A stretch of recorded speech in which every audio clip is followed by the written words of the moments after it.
episode of Individuality Unleashed, where we bring you all things one-to-one performance marketing and brand. My name is Vern Trimble, Senior Director of Marketing here at Wunderkind, and I am joined by the lovely Maddie Zenzinger. I was like, oh no, he's losing it. All good, my friend. Honestly, my last name scares everybody. Zingasir. Zingasir. When you hit that G, like J. Everybody does. Everyone wants to say Zingasir, but it's Zingasir. I mean, honestly, that'd be kind of funny if you included that. So that'd be wrong. I mean, like, I'm pretty sure Jay's going to keep it in. Yeah. But no, the Z scares people. When you see the Z, it's scary, but it's Zingasir. Zingasir. Yeah, it's okay. So, Maddie, yes. You have been with Wunderkind for about a year now. Yeah. Or more than a year. No, about a year. I started right after Thanksgiving, and it's like mid-November right now. Yeah. That's amazing. So Maddie was bought in as our marketing team was growing and developing and shaping. We needed to bring in a phenomenal, world-class field marketer, and Maddie was and is it. And so I'm really excited for our audience to learn more about you, more about what your philosophy around experiential marketing and event marketing and campaign marketing, what that looks like, and how you can share some of your insights and best practices for brands that are looking to have a successful 2023 and beyond. Totally. Yeah. So just a little bit about me, like Vern said, my name is Maddie Zingasir, and I'm the Senior Director of Field Marketing. But yeah, when I came to Wunderkind, I was brought on to own events in a very, what seemed to be kind of a narrow way. Which is a great thing, to be very much in line with sales and marketing, but there was this like real focus on using events to drive sales, end of story. And I felt like there was an opportunity to kind of think about events from more of a, exactly like you said, experiential marketing and overall narrative storytelling place. And so when I joined, while I was initially just focusing on events, I've now expanded to think about marketing campaigns, whether that be through content and social or through direct mail, and thinking about how an event or a theme for an event can really tie back to an overarching marketing message that you're trying to land. And so the first kind of example I'll give of that is when I joined Wunderkind, the first thing that caught my eye was the brand. Yeah. Fun, funky, bright, cool patterns, like a dream for an event person, because really events are the opportunity to interact with a brand using all 5 of your senses. And I wanted to think about that when I started working here. But I think, like I said, it's also a marketer's job to incorporate that message. And so what did that look like? Maintaining our same level of experiential when it came to fine dining and amazing venues, unique experiences with chefs, unique dining experiences. But we decided to name that series, instead of just saying, come have dinner with Wunderkind at this cool restaurant, we named a whole dinner series around the perfect pair. Question. So why is it important to Great question. Brand and name something, an experience like that? Yeah. So, I mean, we all know we're invited to dinners all the time. We have a million things on our plate. And so I think it's important to have your message stand out in terms of, like, you've put some thought behind it. People are going to actually come because they're going to get some value out of it, not just having like a great drink, but they can see immediately in the name of the event, oh, there's like-minded people here who want to talk about email and text, for example, around the perfect pair theme. So it gives your event focus. It gives the content that you might talk about at the event focus, and it allows that event to also live potentially within a larger marketing campaign. So if your team, because Vern obviously runs content, were to do, thinking of blog content or a white paper that we wanted to run, we could be like, why don't we theme it around the perfect pair and build out from there? I think that's brilliant. I think there's a lot to be learned for marketers that are making that shift from pandemic, digital experiences and digital marketing to now being more in person, and understanding there has to be a crossover between that digital experience, which was a little bit more easy to control and manage. Everything is at your fingertips, and extending that over to an actual in-person event and experience. Yeah. What does that look like? What does that look like for you? Oh my goodness. Well, there's a few different things that it looks like. I think I was amazed at the industry overall, our ability to pivot during the pandemic and start doing these virtual events, both when it comes to like a virtual conference and like a beer and wine tasting. And so I think those during the pandemic, I'm going to say those really just like checked a box. It allowed us to maintain touch points. It allowed us to engage with people throughout, but it's not the full experience. Like I said, when you can really engage all 5 of your senses. Of course, when you're doing like a cooking class, yes, you're touching the food, you're tasting it, et cetera, but you're missing that human interaction. And so I was just so excited to come back into 2022 and think about ways we could start to bring that experience in person. Separately from that, though, that experience of thinking about what it looked like for our events to exist digitally and then what they looked like in person is actually something that correlates really well to what our own brands experience. For example, they have their websites, they have their text platforms. They think about the ways that their brand exists online. Yes. And then you go to shop in store in person and you expect a common thread of messaging, imagery, et cetera. But I would argue that when you go in person, you have even more expectations. Like you want it to come alive. Like you want the brand to really come alive. And that's what we did at Wunderkind. We think about how can I bring these patterns and these characters and this feeling of what we bring of like vibes and good energy and all of that you can see digitally into that in-person experience. And I think, or I hope that shows our clients that we actually have a really deep understanding of the power of brand. And I really don't think that's a common thing at other MarTech, AdTech, performance marketing channel companies. I totally agree. And, Maddie and I often collaborate. And one of the things that we are just adamant about is that intersectionality between what we do as a performance marketing channel and what we also showcase as our brand, almost as a rule book or instructions or advice, if you will, how other brands should be communicating to their audiences. Yeah, I'm actually really inspired by the Wunderkind brand and how we position ourselves to our clients as a constant anchor for me to go back when I'm creating these event experiences for how does it go back to that whole one-to-one versus one-to-many. Yeah. For example, we're not, at times, it is necessary to do like a big 500-person party that's a big brand awareness. But I think the secret sauce of the Wunderkind product and the Wunderkind events is we really try to think about who's coming, who do we want to invite, what kind of experience can we create for them, knowing what we know about them. And it leads to just more quality interactions, both on the brand side. I think when your marketing is one-to-one, you probably close sales more quickly. And on our end, when those relationships are one-to-one, it leads to more partners, more relationships being built, even watching other people work together, having nothing to do with Wunderkind. That's like my greatest joy. Yeah. Yeah. I'd love to know, you bring up your partnership with sales. I see you in the trenches working with the sales team day in and day out to drive value, to create these amazing events and experiences for them, for us to be able to do what it is that we do, which is to communicate and sell and build relationships and all those wonderful things. Let's just be real. Yes. But I'd love for you to talk about your process of growth hacking and growth marketing, identifying personas, aligning with sales leadership in order to create experiences and events that actually helps move the needle. Yeah.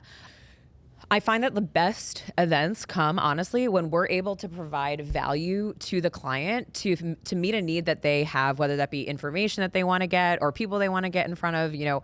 For example, a few months ago, we actually did a focus group with DVF. Their brand was really interested in millennial women and fashion and trying to understand why they might pick certain either specific items or price points over something else. And so we set up an internal event. It was an easy happy hour. We had a quick panel discussion, and then had folks interact with the product. They tried it on. They sat with DVF staff who asked them questions about why they might like a certain shirt or how it fit them versus another pair of pants that they tried on, and would they wear them together. We did a focus group around like marketing messaging and certain channels that maybe they should use, and it was a really successful event. I mean, we got to provide an opportunity for people to interact with a premium brand that they might not have been able to, and our client was able to check a box of getting even more information very easily, much more easy than they probably could have if they worked with, a research agency, for example, that needed to get them this focus group. Absolutely. And what's brilliant about what you do, you and your team, Maddie, that balance between art and science in driving your strategic approach is flawless. And a lot of people Thank you. don't understand how difficult it is to take something that is so multifaceted and complicated and boil it down to its simplest element and make it look effortless. And let's not forget how many opinions there are, because everybody in the world has been to an event. Whether you've been out to dinner with a friend Right. or someone's birthday. So that's the other thing too. It's so subjective. So I'm just here to say, like, it's every time I do it, I appreciate that you think it's great, but I'm always nervous. And I think that's just part of being an event marketer. Yeah, it absolutely is. It's almost like, you're showing people your baby. Yeah. My baby's cute. Yeah, exactly. And I think an example of just an adorable baby that you made was an event we recently did in Santa Fe, New Mexico, Wonder. Yes. Can you talk to the folks about Wonder? Because I don't do it justice. I'd love for you to give your POV. Sure. So I definitely can't take credit for like the creation of this annual event. Wonder has been something that Wunderkind has produced for the last, I want to say, 5 or 6 years. But this year was definitely different than previous years. Both from like a logistics standpoint and I think how we approach the event holistically. So historically, this event has been for only current clients and has been very lofty in terms of the subject matter of what you talk about. Not necessarily super tactical or in the weeds, which, spoiler alert, we didn't get into the weeds too much at this Wonder either, but I think it was just a little more high level. And this year we wanted to evoke that same feeling of talking about big concepts, thoughtful discussions around, similar to what we've been saying, this like intersection of art and science. But remember that at the end of the day, these people also actually like want to maybe learn a little bit about some tactical marketing. Absolutely. And so that's kind of getting back to what I was saying of, I think we have it's our job as marketers to provide these cool experiences, but never forget that we do still want to bring in that messaging. And so this year, the theme of Wonder was View from the Top. I believe this might have been the first year that we had an outright theme, like message and boilerplate and tagline, but we did that because it helped anchor the rest of the content to that theme. Absolutely. I was personally at Wonder, and I beheld. Make sure I have my parts. I was beholden to the experience. I beheld the wonder of Wonder, that which was Wonder, and it was absolutely Say Wonder again. Wonder. And it was great. It was. I never experienced an event like that. Our clients were absolutely blown away. I think what we'll do is we'll cut to a clip of Wonder. Yeah. Let everybody check it out, and then we'll come back and talk on the other side. Yeah, I'm so excited. All right, let's do it. Let's check it out.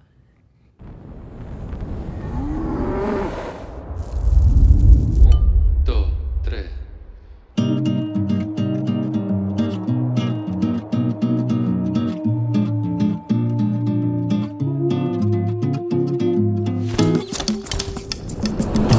Today we are at Wonder. We're in beautiful Santa Fe, New Mexico. The altitude, we're like 7,000 feet above sea level. Tough to breathe, but like I'm trying. So if I end up on the floor, like please try to resuscitate. No, you know what? Don't try to resuscitate me. I'll be fine on the floor.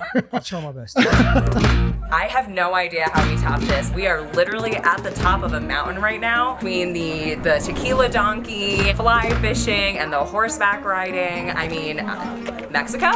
Don't quote me on that, like literally. Hands down, one of the best events, I don't even want to call it a conference, I've ever been to. I would say the opening and closing keynotes were just so powerful. The content spoke volumes, perfectly on point for this. That's kind of what we're setting here, this tone of getting back to who we are, the foundation of who we are as people. Oh my gosh, filled with good content, but also relaxing and like a lot of community, which is like exactly what I need. Now, what activity do you have planned to do after we finish lunch?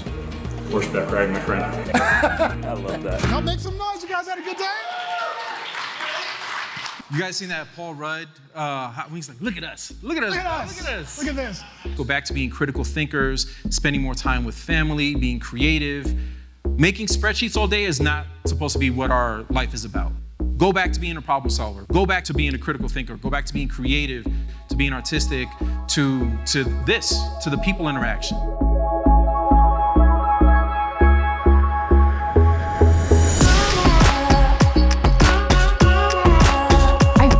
Enjoyed the team. Like, they are remarkable, and I also appreciate too that they always come to the table with ideas. The standout element is really the people. I feel constantly, and my team feels, that Wunderkind is an extension of our team. Yeah, the tagline, and then we'll cut. Feed the beast that is Wunderkind, right? So I feel like I'm the perfect case study for Wunderkind right now. Are you coming back to Wonder next year? I would love to. It's literally been like the perfect 3 days. I mean, Can we go back?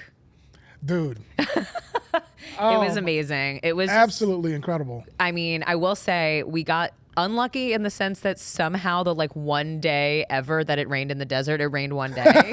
But obviously that didn't get in the way of any of the like the content of the events or activities we planned. But yeah, Santa Fe was a pretty like magical place, and I'm really excited that we got to bring everybody there. Why is an event like Wonder so important at a time like this? Right after we've gotten out of the pandemic, people are trying to like coming out of their cocoons and their burrows and their hovels. Like, why? Like why was this important? Yeah, there were so many elements of coming out of the pandemic, to be honest, that I took into consideration when planning Wonder. So we picked Santa Fe because it was just this like big open space. People have been cooped up in their homes, like you said, and so we wanted to bring them somewhere that A, they might not have brought themselves, and B, like physically got them away from wherever they have been.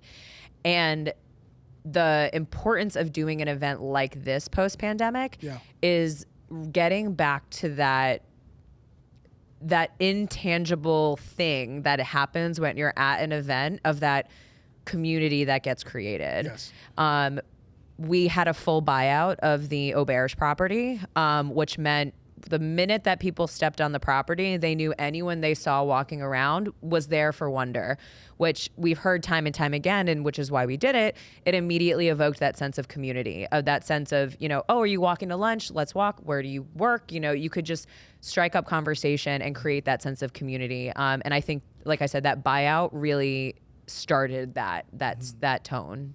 Absolutely. I know I would hear from our clients and prospects as they were walking around the property of just being at complete peace and just in awe of the environment. Yeah. Because it's so atypical to what we experience on a day-to-day basis. Totally. Like what work goes into making that consideration and sitting down, like let's say like you're sitting down with your team and you're like, okay guys, last year we were in Miami. What are we going to do? Like, what does that look like when you have that blank sheet of paper and you have to come up with ideas? That's a great question. So for me, it started with that feeling I wanted to evoke. It started with pulling people out of their everyday and putting them in a space where they, hopefully by desire, but a little bit by force, are forced to focus in on this community and what we're talking about and engaging here. I also acknowledge that the people who we invite to this event, which is a small event in the sense of like a conference, it's usually about 100 people, and that includes some internal folks. I'm aware that the people attending this event have premium experiences all the time, whether it be in their personal life or in their professional life. Sure. And so what I think about from the top is like, what does that mean? When do you feel like something is premium? And what that really is like you feel taken care of. What does that mean? That means like thorough communication, updates, plenty of, it sounds silly, but it's not silly, plenty of food and water and coffee and things like that. So they just never want for nothing. Because you notice when there's no like, you've never been to a wedding that's been lightly refreshed. Yes. It's like, keep people fed and keep people not thirsty. And that's like one big thing there. But, we could just say, okay, we're going to feed people. Yeah. I happen to come, and why I was so excited about Wunderkind when I joined it, I happen to come from the true world of experiential marketing. Yeah. And I actually used to work for Eater, which is a publication that really focuses on dining and what's like hot and cool and new and food. And so when I say like, oh, we're going to host a dinner and we want to feed people, that dinner had a theme. That dinner had options. That it served premium ingredients. We thought about like the local freshest ingredients to Santa Fe at that time. And instead of just like serving you your dinner, the menu will tell you why we decided to focus on pine nuts, for example, which are a huge commodity out in Santa Fe.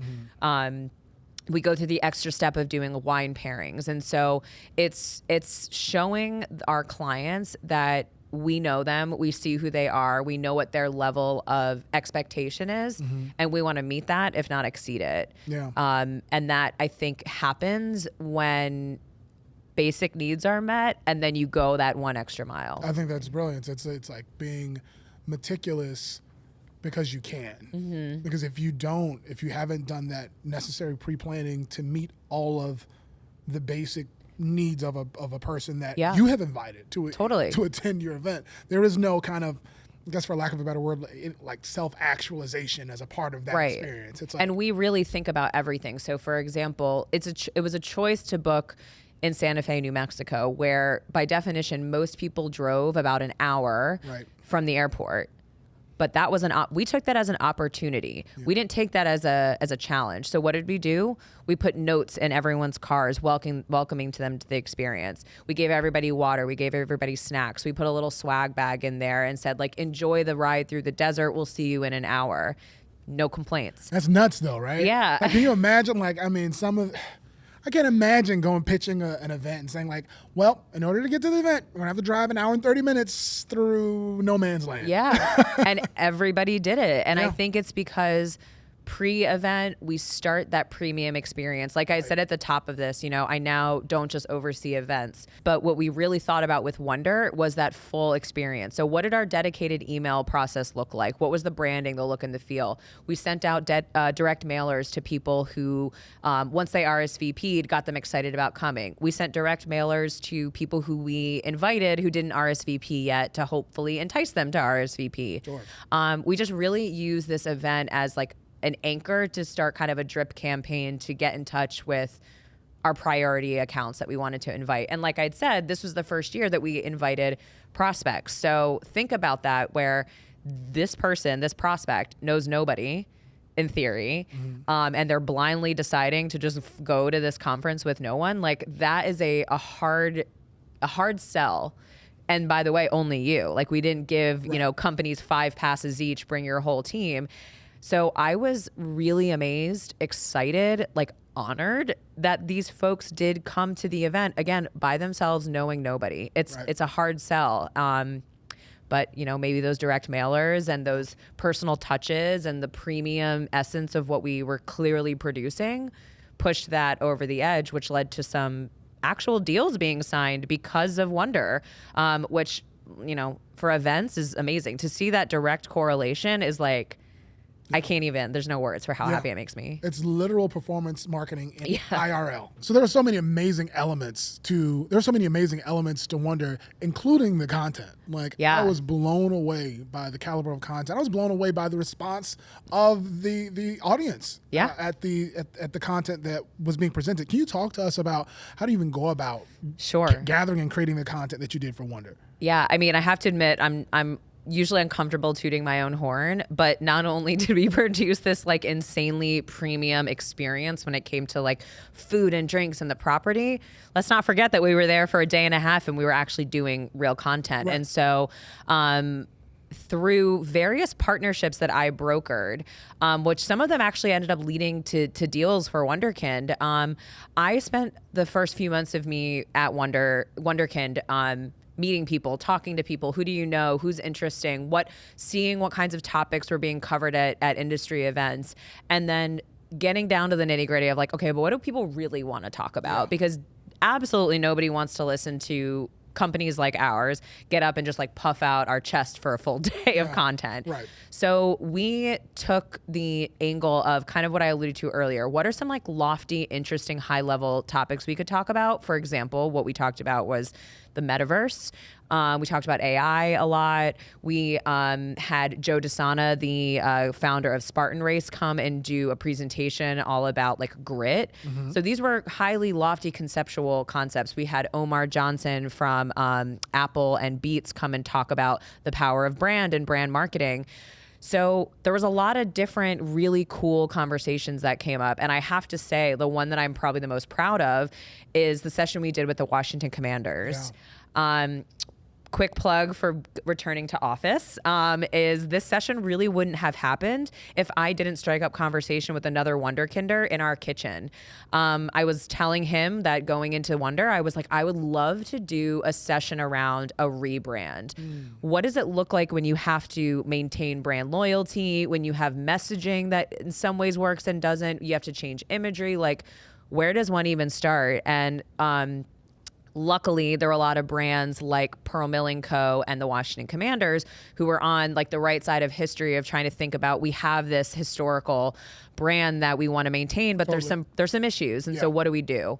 And so the Washington Commanders team joined and gave us an amazing presentation. They gave us a walkthrough of what that whole process looked like and let these marketers walk away with really tangible examples as to certain kinds of content that could be created throughout that rebrand process, or how involved their consumers were in that. It was one of the most well-received sessions, and again, something that wouldn't have happened if I wasn't in the office, like just chatting with a coworker. But I think also really inspiring to see a brand that has a lot of good, a lot of bad, a lot of history and navigating that. So that was one of my favorite sessions that we did. That's awesome. Yeah. So Maddie, where do you think experiential marketing is headed? Where are we going? Oh my gosh, that's such a good question. Every time I think marketers think they know the answer, it changes. But let's say today in November of 2022, yes, that's what year it is. That this is what I think. So there was obviously a lot of virtual pre-pandemic. Now there's a lot of in-person return. I feel like I see this concept of one-to-one versus one-to-many being a continual thread when I think about events for next year. So many people are doing these like D2C consumer brand relationships. You get your Stitch Fix box, you have your one-on-one relationship with the brand, that I feel like that's going to start to be seen even more in events. So at least at Wunderkind, I know we want to really think about account-based marketing. So I think it's how can your event stand out from the rest? And so where I see events going is more thoughtful marketing messaging, more intimate events that speak to the few, but really powerfully. And then, I don't know, I'm curious to see in this new world, new generations, what things like a South by Southwest could look like in a virtual and in-person world. How does activism or what's going on in the world start to affect these kinds of events? But I really do think that the future will be focused on that balance of the one-to-one versus the one-to-many. Focuses on events for a brand awareness standpoint, to get your marketing messaging out there, or you're a company that uses events to really drive results. This can be applied, I think, across both. Yeah. And ultimately, that's really great. And ultimately, it's fun. Yeah, let's not forget that like these are the most fun. I mean, I know I'm sitting here so, about my science part, but the art part's important too. Like a fun cocktail, a cool way of serving said cocktail. I can't believe, I have to say, at Wunder, I was shocked that when we gave out like stickers and gems and glow sticks to people as a way to get them like ready for this after party we were going to have. And the cynic in me was like, there's no way that these CMOs are going to be putting glitter on their face. I was so wrong. Everybody is a kid at heart. Yes. Everybody likes to have fun. So just remember at the end of the day too, that's also the North Star, is like you want people leaving having evoked this feeling that's a good feeling, that you are smart, your company is smart, it's thoughtful, it's creative, it's cool. And I just love that I get to do that with events. I feel very lucky. Well, you're doing a hell of a job. Oh, thank you. Thank you. To put a nice little cap on our conversation today, I'd love for you to share with everybody your tips, your recommendations, your top takeaways of what they can do in order to further blend that balance between art and science, digital and in-person, so they can ultimately drive more success for their brands and for their businesses. Sure. I mean, for me, it really is that thinking about ultimately at the end of the day, what your company's value prop is and what they're trying to sell. Mm-hmm. You can have beautiful dinners all day, every day, but if they're not being planned in a way that's either inviting the right people who you need to get in the room, in the right city, at the right time, with the right message, it just won't work. And so I acknowledge the kind of, I'll call it like a necessary evil of always providing the commercial teams opportunities for client entertaining. But what I would say is, to marketers, when you have the opportunity to like kick off the narrative and own some event from the beginning, start with that narrative. Start with exactly what I said with the perfect pair. Okay, our company focuses a lot on an email and a text product. Those are two things. Ooh, perfect pair. Why don't we do that and run with those kinds of thinking? The simplest bow being tied around something makes all the more difference in the world. And I think that's the biggest difference between like an average event marketer and a stellar event marketer, is that marketing part of it. Which shouldn't be taken for granted. No, and your event really is supposed to live outside of that 2-hour window when the event took place. Or in my opinion, it wasn't successful. It really has to live online. It has to live in your direct mail. It has to live in follow-up content, which again kind of goes back to thinking about our clients. Their brands don't exist just in the t-shirt that they're made, or just in the storefront, or just on the website. There's a holistic approach to thinking about how that brand shows up, and we should do the same. Every company should do the same, but that's really what I at least try to do when it comes to events. I love that. It's about showing up. It's about showing up not only for yourself, but also for your brand. Yeah. If you're not doing it, you're missing out. Yeah, totally. This is great. Well, Maddie, it's been an absolute pleasure chatting with you. I think some of the things that we can do, we can lead people to, is the Wunderkind website to learn more about the events that are coming up. They can check out that sizzle reel themselves. Share it with some folks. We had a lot of fun. Yeah. And if you want to come, you have to let this lady right here know. Because not everybody's getting a golden ticket. This is true. You can find me on LinkedIn. That's right. And send her a direct DM. Yes. But it's great. Thank you guys again so much for joining. I'm Vern Trimble. Thank you so much, Maddie. Thank you. This was so fun. So much fun to have you. Again, that's Individuality Unleashed.